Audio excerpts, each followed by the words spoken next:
senior mentor chef, and he's from Hoppingchef. And today's workshop topic is going to be cooking with tea. So we have another new recipe for the food along with tea, and the importance of tea is increasing day by day after each and every recipe that's coming up in front of us. To say something about him, he's have studied at the prestigious LCB in London, trained under Michelin chef. Am I right? And I would also want to tell something like Michael and team have steadily evolved from styling and photographing food for advertisements to designing, editing and publishing several award-winning cookbooks to make user-friendly for food videos. So here we present to you Chef Michael Swami with another new recipe, interesting recipe with tea and coffee. Thank you. Hi. I think I don't need the mic. Thanks for coming. And tea, as you all know, is a very interesting subject today.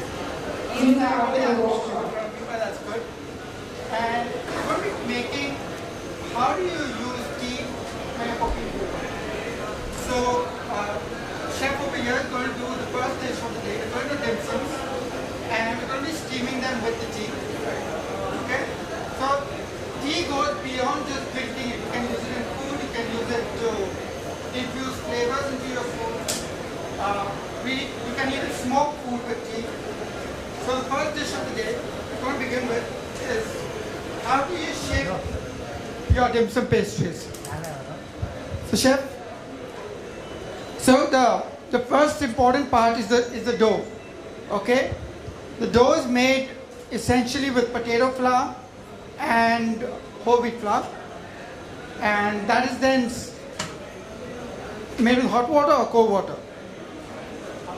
It's made with hot water. Okay, why hot water? Because it helps make the dough a little more elastic and a little more pliable to use. Okay, so it's very important to even get the thickness right when you're rolling it.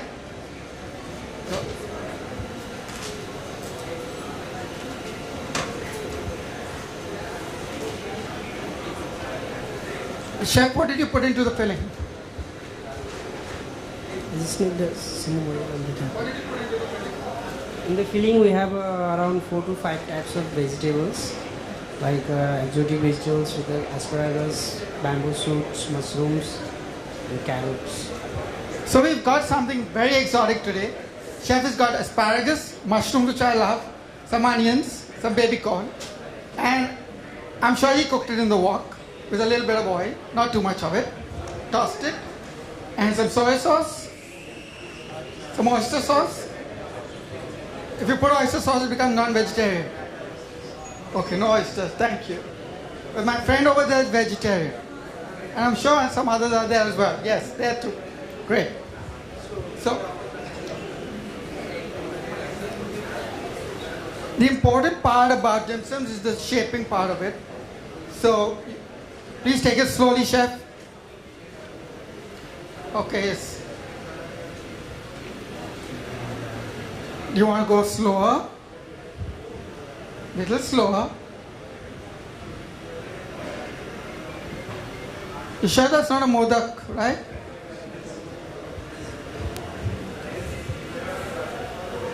So making dim sums is pretty simple, pretty easy. Dim sum masters are paid very well all across the globe just for being able to get it perfect time and time again.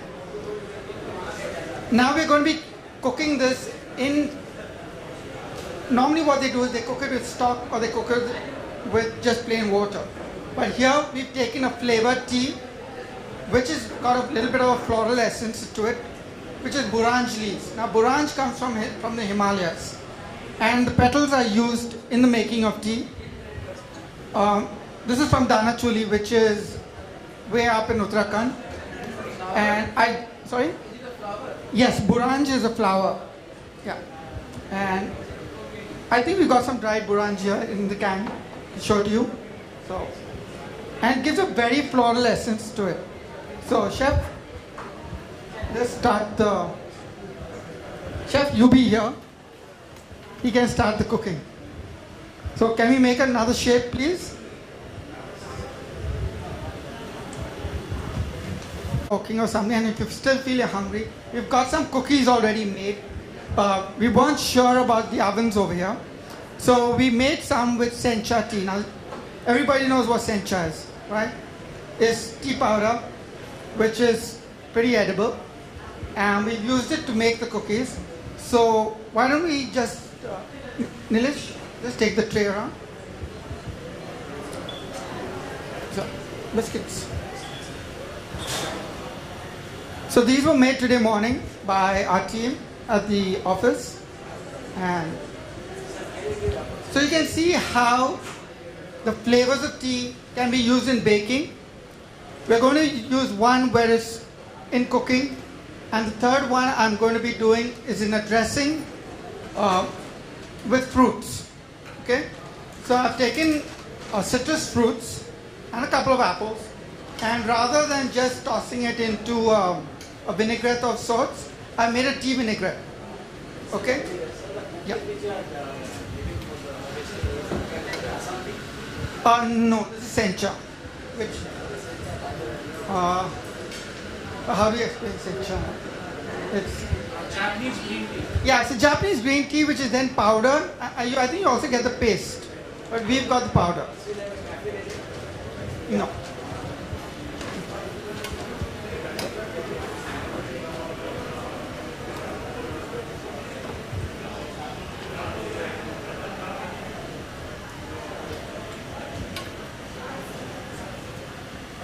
So this is more of a triangular shape that he's done right now. One is, which is similar to a modak, and this one.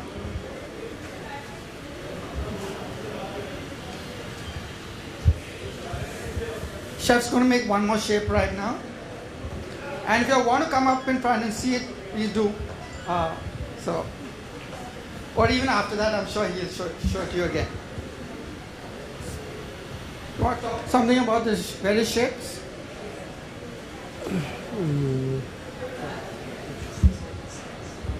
Okay. At Hoppingchef, where we are, which we promote, it's a platform for chefs to go and do fine dining at people's houses. So we have chefs of every genre, one with Southeast Asian, one does European, we do progressive Indian. So each chef, so that's why today I said let me just do two different genres, do Asian as well as I'm going to be doing a little bit of making. Okay? So, how's that going, Jagat? No, don't put in too much.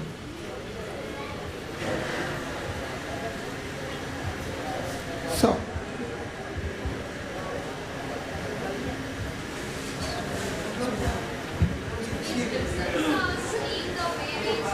you see that various ways of cooking dim sums. You could steam them, you can pan fry them.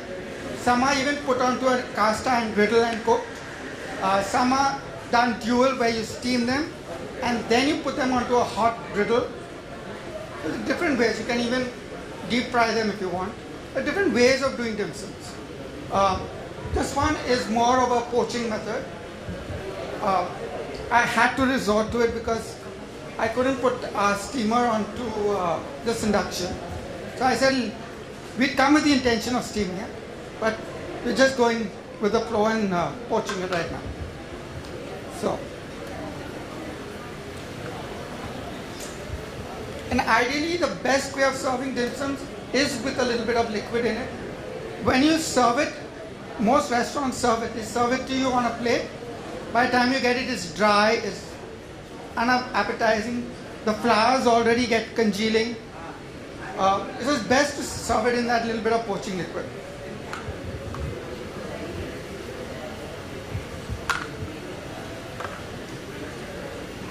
What really happens in dim sum and kind of momos because when it is served, It is served. It's like rubbery. the moment they bring also, by Yeah. that time it gets cold. And also the other thing is the flour that is used. It's very important to use the one made with potato starch in it. If it's made with potato starch, it'll stay soft.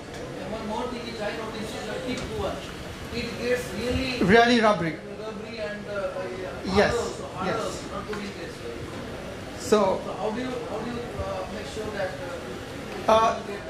that happens when we leave it in the poaching liquid. Yeah, it's the way the chef has shaped it, rolled it. Like if you've eaten it abroad, if the chef is really experienced, because that's the only thing he'll make in the restaurant. He doesn't get involved with any other cooking. So he's perfected it to an art that when it comes to your table is perfect. Here we've got our chefs are doing multitasking. So when an order comes, yes, he'll go make it, but he's not dedicating his mind to it. So by the time you get it to your table, sadly, it's overcooked. So, but here, like you're going to taste the floral essence of the tea in it. So, huh?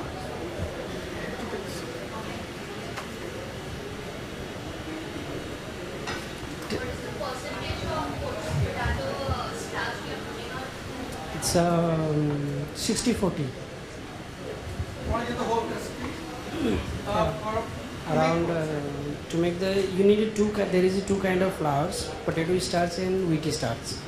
So if you are using like 1 kg of wheat starch, then you have to use like 600 gram of the potato starch and 700 ml of hot water.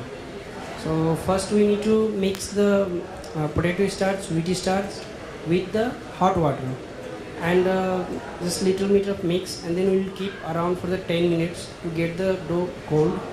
Once the dough is in a normal temperature, then we will add around 200-300 ml of water, cold water, and then we need to keep kneading till it get smooth, and then the dough is ready. Three. The water need to be hot. It need to be boiling water. Wheat starch, no wheat flour. You need to mix both the flour and then add hot water, boiling water. Need to mix it. And then keep for the 10 minutes to make it cool, because when it is hot you can't put your hand and knead it. So once the temperature will get normal, then we start by the hand only.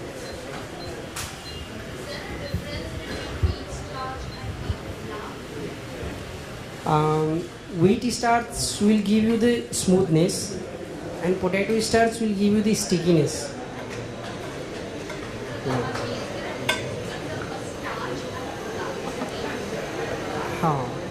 It's like when you use the potato starch only, it will give you a chewy. Wheat starch doesn't have that chewy component. Only potato starch does have that chewy component. There's another technique that they use. Have you eaten the dim sums which are a little bit clear, translucent? The magic in that is where it's cooked twice. First it's poached, then it's frozen, and then cooked again. And then the whole starch component becomes translucent. So you can virtually see the filling inside.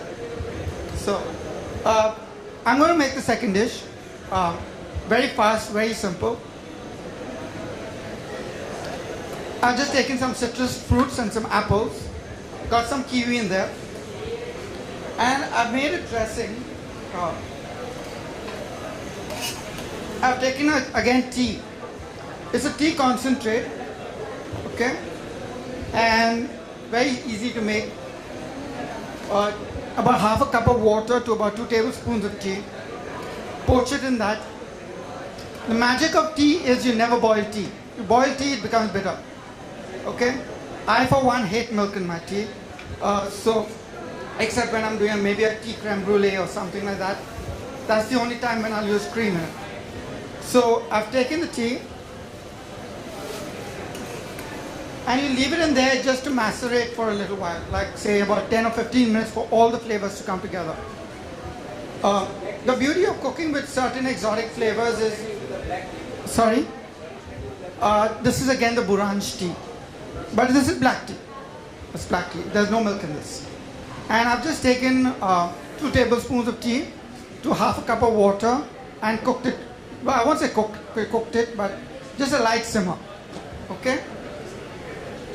Chef, we're just going let's mix it up and send it out. So cooking with tea again is very easy. It's simple, flavorsome, light, slightly acidic.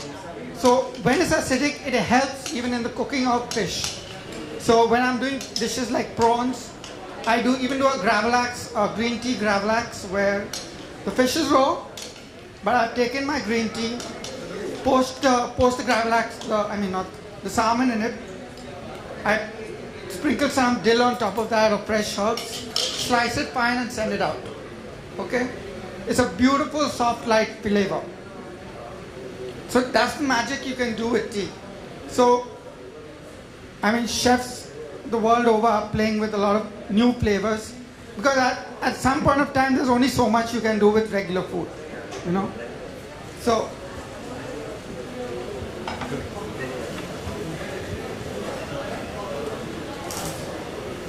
no, I'm going to do that. No, I'm just going to keep this here. We're going to make a quick and easy cheese dip to go with this. So chef, just take some cheese. Can I have some tea concentrate? Take the other tea, not the Buranj, take the other one, the yellow one.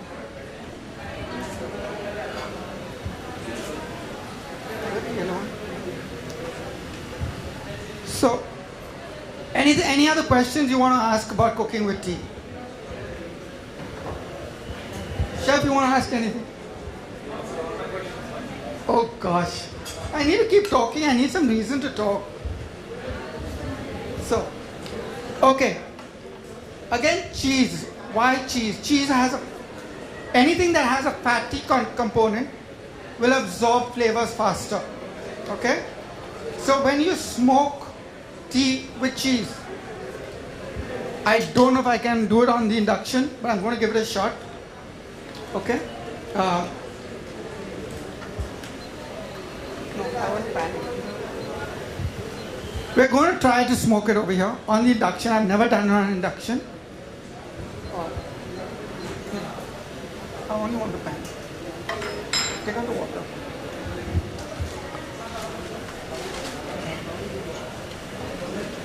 We're going to mix the cheese with some dill, chives.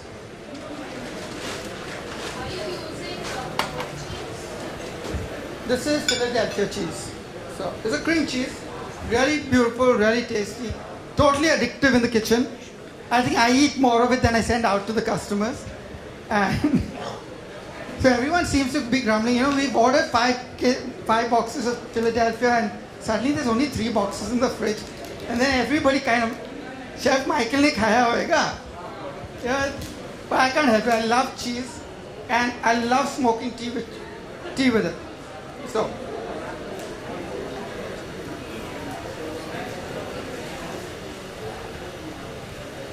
can I have the cheese? So I'm just going to show you how it's done. At home it will be even better, because here's kind of an experimental phase. I'm sorry, but I don't have a gas burner right now. So it's very simple. You take a pan, you've got your cheese,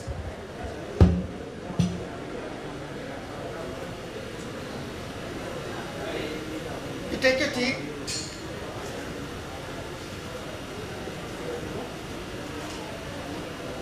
you could use a piece of foil or a foil cup or something, add it to the pan, and you can add a piece of coal to it, put some ghee on top of it, it'll smoke a whole lot faster. Okay? So I'm just going to leave it in this pan where, yes, you will get the burnt smell, but you'll also get the aroma of tea entering into the cheese.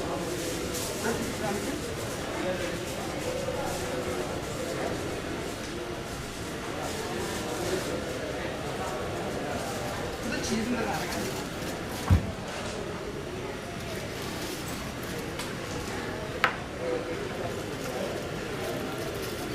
Now I can't do coal and birds here. We're not allowed to actually in a commercial place to use gas. So we just have to go with whatever flavors we can get right now. Okay? Put your cheese again into another bowl. Okay? And what happens is,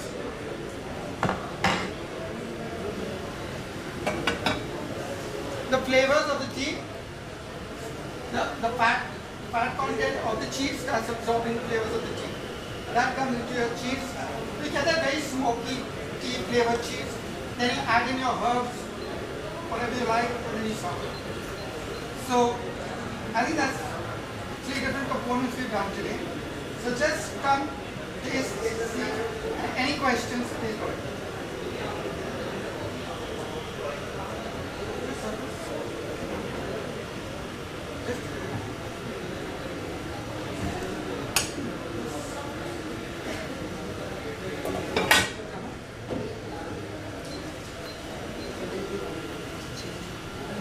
Yeah, you got some more cheese.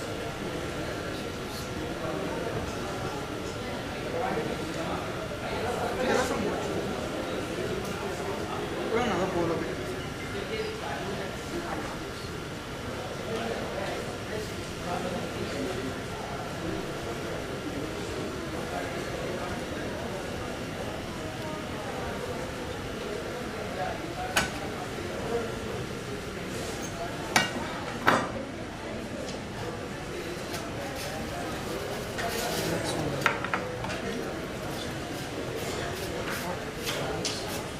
Yeah, put it inside.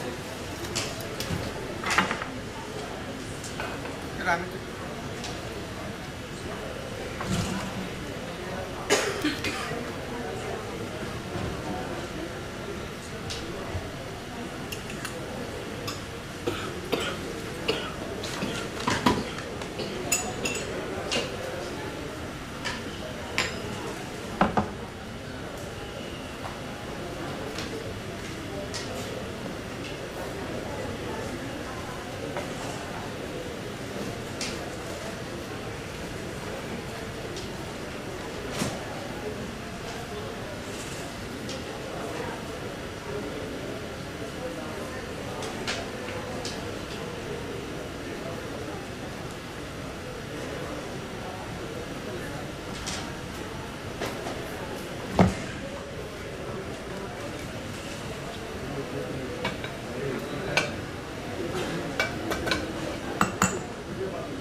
I put a tea extract into it. Yeah, there is tea in the recipe. I took about half a cup of water, about 2 tablespoons of tea. Just let it immerse for a little while, and then that will start at the dressing. No boiling, no boiling. Just let it rest for a while. I must give back an extra. Where I boiled it in the state.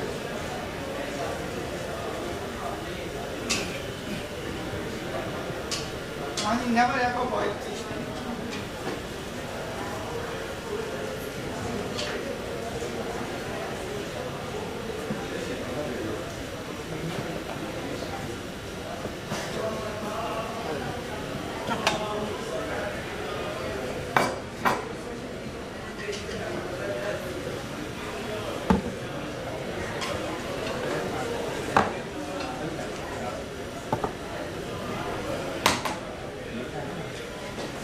Anyone wants to smell this?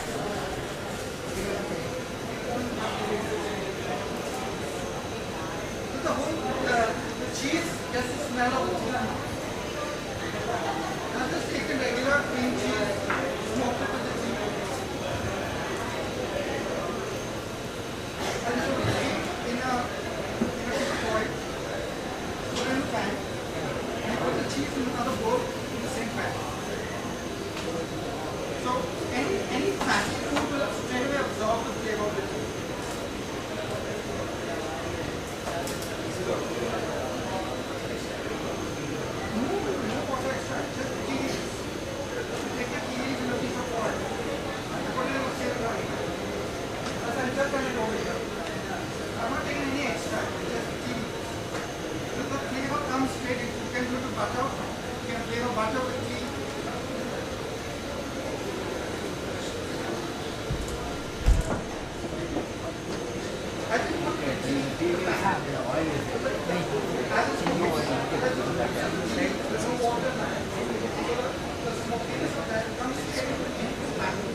I'm using chicken, I'm using duck, any fat. Tea leaves are boiling or heating.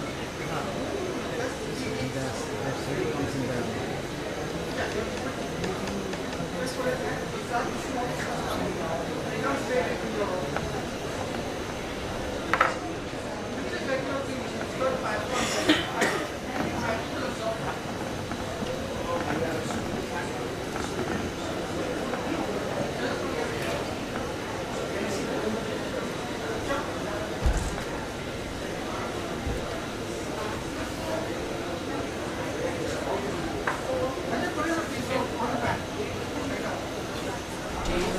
Normally you put on a piece of try it. Look at those that meats, you can do it. But the fat content in the food has to be high.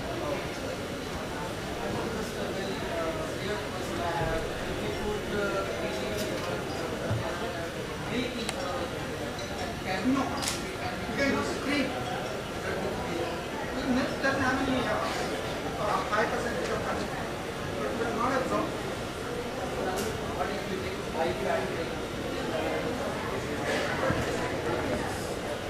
That takes very long time for it to do, but then your milk will start boiling, you start overflowing.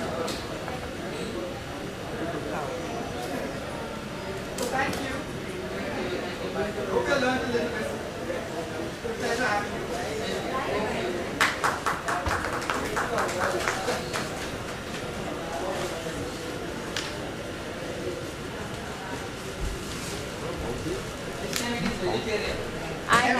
I had. Check. It's smelling good. It's smelling tea, and it's looking good. There. I should try shaping it one. What's that? Yeah. Come on.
Take time.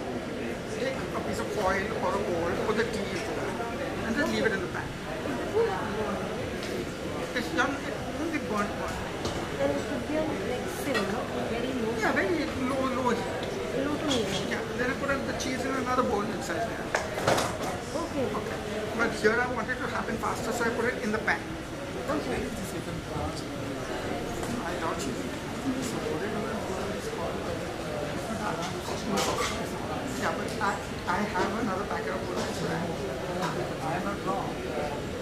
Rhododendron is a different. This called in Nepalese word is kuras. So if it is kuras or No, I have so the word kuras. And it only grows up here.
I put a tea extract into it.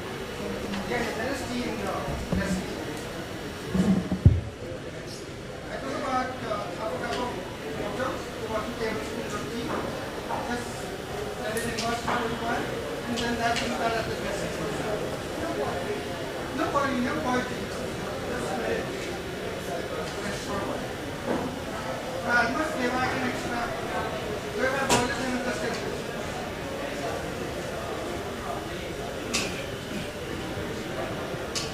I never ever boiled tea.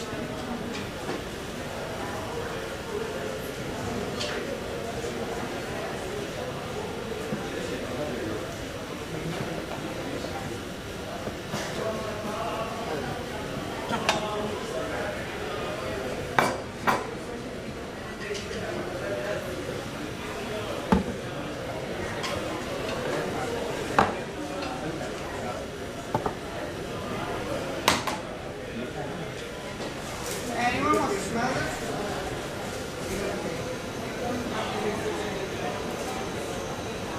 The whole the cheese gets the smell of the tea.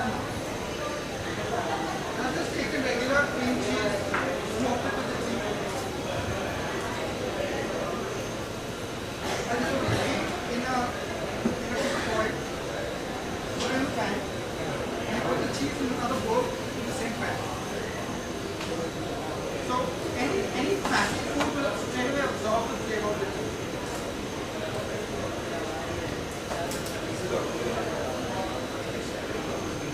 No water extract, just tea leaves. Take your tea leaves in a piece of oil. Put it in the same oil. That's I'll just turn it over here. I'm not taking any extract, just tea leaves. Because the flavor comes straight in. You can do the butter. You can flavor butter with tea.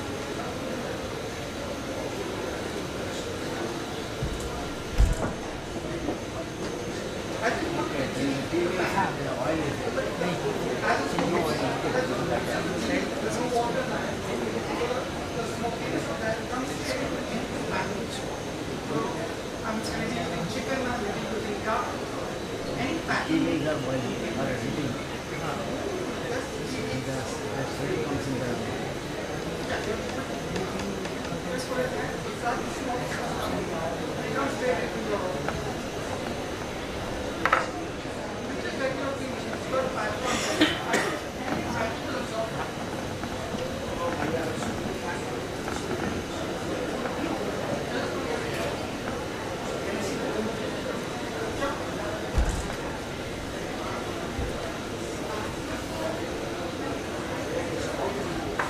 I just put it on a piece of on the pan. It's like normally you put it on a piece of oil. Try it. You can do it with meats, you can do it with but the fat content in the food has to be high.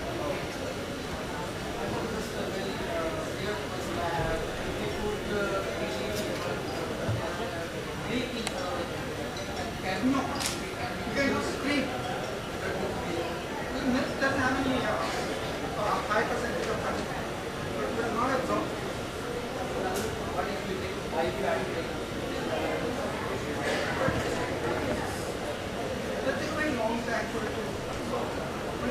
then your milk starts boiling, you start overflowing.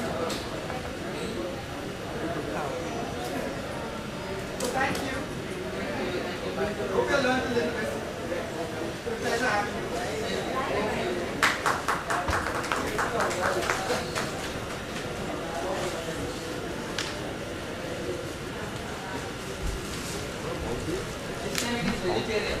I had. Check. It's smelling good. It's smelling tea, and it's looking good. There. I should try shaping it one. What's it? Yeah. Come on.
Okay. I actually missed your section when we went to the cheese. So currently from now, I just look at the specialty. Take a piece of foil or a bowl, put the tea into that, and just leave it in the pan. It's done, it won't get burnt. And it should be on like silver, very low, Yeah, very low heat. low to medium. Yeah, then I put the cheese in another bowl inside there. Okay. Okay. But here I want it to happen faster, so I put it in the pan. Okay. I doubt you. So put it in the bowl. Yeah, but I have another packet of bowl. So I am not wrong. Rhododendron is a different thing. It is called in Japanese word is grass. So if it is the grass or No, I was it. so the word grass. If you have Buran, B-U-R-A-N-G, it only grows up here.